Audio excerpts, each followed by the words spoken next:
आज का हमारा विषय है उदासीनता। उदासीनता हृदय का ऐसा भाव है जहां हमें किसी बात में रुचि नहीं रहती।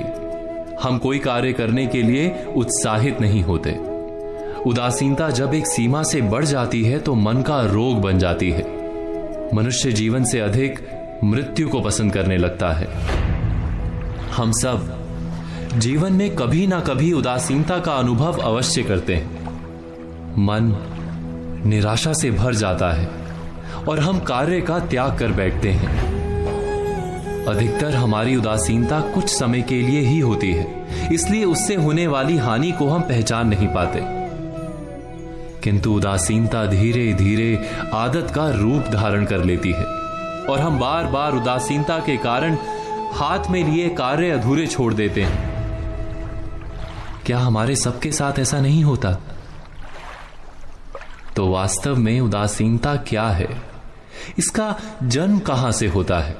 इससे छूटने का उपाय क्या है?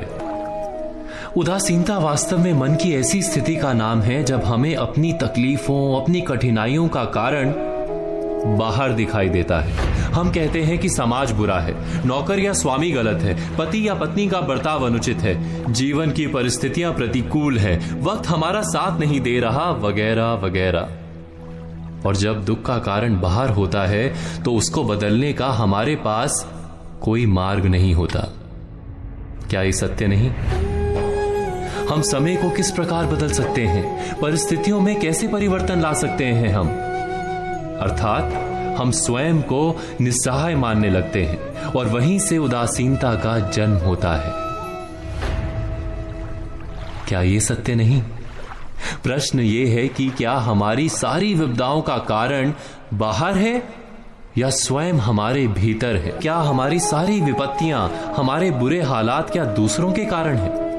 क्या हमारा परिवार हमारा शत्रु है? क्या समाज दुश्मन है? या हमारी परिस्थितियां हम स्वयं निर्मित करते हैं? विचार कीजिए। पतझड़ में पत्ते गिरा देने वाली ठंड क्या वृक्ष के साथ दुश्मनी कर रही है? नहीं, ऋतु चक्र तो अपना कार्य करता है। उसे पेड़ के साथ ना दुश्मनी है ना दोस्ती।